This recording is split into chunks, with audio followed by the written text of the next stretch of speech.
ሰላም ውድ ተመልካቾች እንደናችሁ እንደምንዋላችሁ አሁን ወሳኝ የሆነ መረጃ ይዤላችሁ መጥቻለሁ። ይህ መረጃ ከሁለት ወር በፊት ጀምረን እንግዲህ ስናደርሳችሁ ነበር።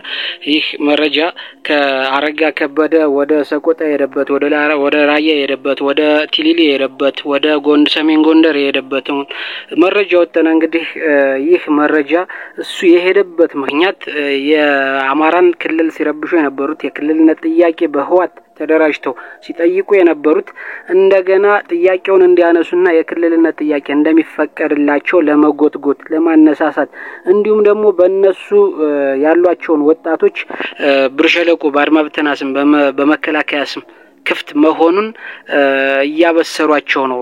ወጣቶቻችሁ ላኩ እና ሰልጥነላችሁ አብረን ፋኖን ታግለን አሸንፈን የክልልነት ጥያቄያችሁ ኦውን ይሆናል ክልል ትሆናላችሁ የሚል ጉትጎት እያደረገ ነው ብለን እንግዲህ አድርሰንላችሁ ነበር። ይህንም በማስመልከት ከጀመሩት ቆይቷል ጀምሮታል ስራውን። አሁን ወሎ ላይ ከዚህ በፊት በህዋት ጊዜ ከወለጋ ከኦሮሚያ ክልል ወሎ ላይ ከሚሴ ላይ ተመድቦ እንግዲህ በክልሉ የተለያየ ስልጣን የሰራ ሰው አለ። እሱ የክልልነት ጥያቄ እንደገና ተመልሶ ወደ አማራ ክልል መጥቶ ጠይቋል ወሎን የመገንጠል አብዱል ጀሊል አሊ የሚባል ሲጠይቅ የነበረ ነው። አሁን እንደገና እንዲጠይቅ ተደርጎ እየጠየቀ ነው ያለው። ሌላው የአገው ሸንጎ የቅማንት ተነስቷል። ጎንደር ላይ ደቡብ ጎንደር ላይ በጌምድር በሚል እንቅስቃሴ ጀምሯል። ይህ ጠላታቸው ምንድነው? ቅማንት ክልል ለመሆን ፋኖን ማሸነፍ አለባቸው። ፋኖን ማሸነፍ አለብን።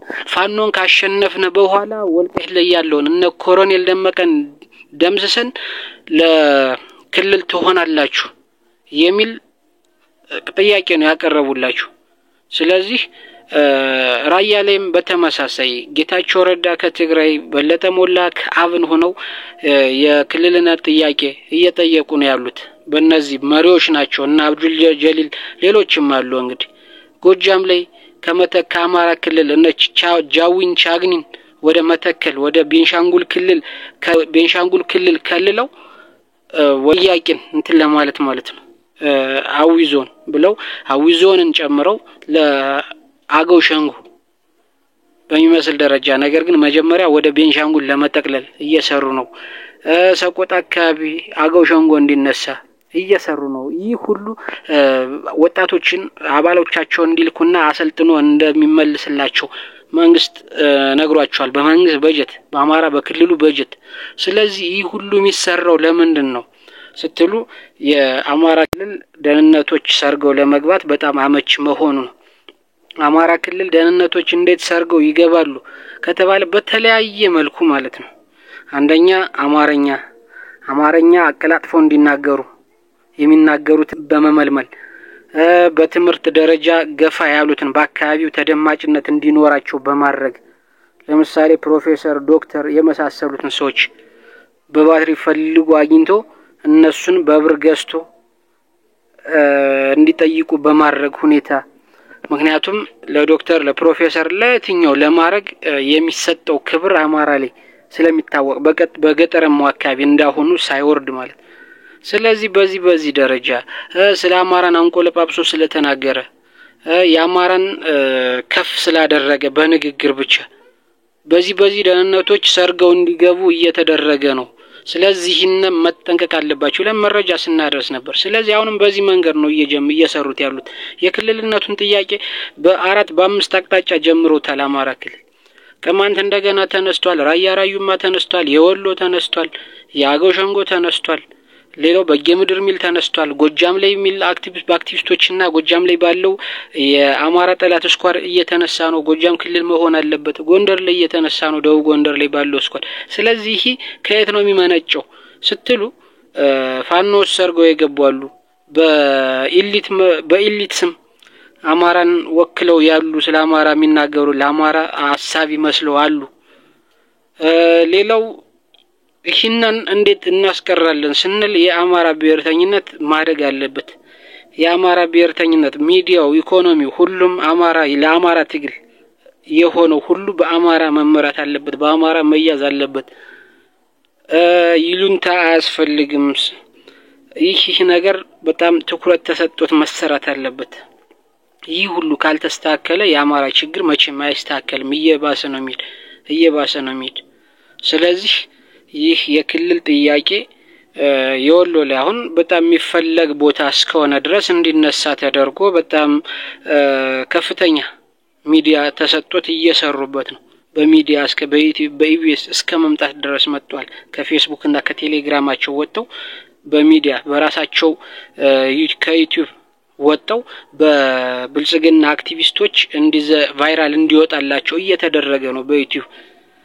ይህ ህዝቡን ማለማመድ ነው። ህዝቡ ምን ይላል? ምን አይነት አንድም ህዝቡን መገምገሚያ ነው። ህዝቡ ምን ይላል? ይቀበለዋል ወይ? ጫና ይፈጥርብናል ወይ? አሁን ህዝቡ ያለው ፋኖ ማሸነፍ እስከሆነ ድረስ የህዝቡን ዳይሬክሽን መቀነስ ለፋኖ ህዝቡ የሚሰጠውን ትኩረት ለመቀነስ ይህን አጀንዳ አንስተዋል ማለት ነው። ይህን አጀንዳ ዋና አጀንዳችን ብልጽግና ነው። ስለዚህ መጀመሪያ ብልጽግናን እየተባለ ደግሞ እንግዲህ በጎን ጠላቶችን እያሰለጠኑ ለአማራ ጠላት ውስጥ እየፈጠሩ ያሉበት ሁኔታ አለ። ስለዚህ ይህን በአንድነት ነው የሚዲያ የበላይነት ፋኖ በትግል ላይ በውጊያ ላይ የበላይነቱን እንደወሰደው ሁሉ በሚዲያ የበላይነቱን ወስደን የበኩላችንን አስተዋጽኦ ማድረግ ግዴታችን ነው። ይህን ካላደረግን ግን የሚመጣው በጣም አደጋ ነው። ከነሱ ዝግጅት አንፃር እቅዳቸው አንፃር አማራ ላይ እኮ ያልተደረገ የለም። ብዙ ነገር ተሰርቷል።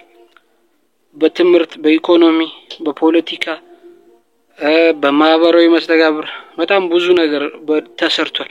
ስለዚህ ይህንን እያነሱ በፈለጉት ሰዓት ይህንን ካርታ እያነሱ አማራን እርስ በርሱ የማጫረስ ሁኔታ ነው። እንግዲህ ለፋኖ ጠላት ከሚሊሻና ከአርማ ብተና በተጨማሪ እነዚህ የአማራ ላይ የክልልነት ጥያቄ የሚያነሱትን እንደገና እያደራጁ ነው። ምክንያቱም ማስተሳሰባቸው ምንድነው? መጀመሪያ ፋኖን ካጠፋን እነዚህን ክልል ብለን ሰጠን አማራን ከጨዋታ ውጭ አድርገን እነዚህን በኃይል እንነጥቃቸውና የራሳችንን ሀገር እንመሰርታለን የሚል አስተሳሰብ ነው ያለው። ስለዚህ ይህን ነው ለዚህ ነው የሚደግፏቸው። ለዚህ ነው በጀት እየተመደበ ያለው። ይህ በጀት ከአማራ ክልል በሚሰበሰብ ግብር ነው እንጂ በሌላ አይደለም፣ ከሌላ እንትን አይደለም። የሌላውንማ በብድር ያገኘውንማ ድሮን ነው የሚያስገባበት። ስለዚህ የአማራን በጀት በዚህ ሁኔታ ተጠቅሞ ያለውን ነገር ካዳከመ በኋላ የአማራን ቀስ በቀስ ስትራቴጂ በሆነ መንገድ የአማራን መንጠቅ ነው የተያዘው። ስለዚህ ነገር ትኩረት ሊሰጠው ይገባል። አማራ በአንድ ሆኖ ሊታገለው ይገባል። ሌላው አማራ ያልሆነ ሁሉ ከአማራ ብሔርተኝነት መውጣት አለበት። ብሔርተኝነቱ የአማራ ብሔርተኝነት እዚህ ደረጃ ያልደረሰው በዚህ ምክንያት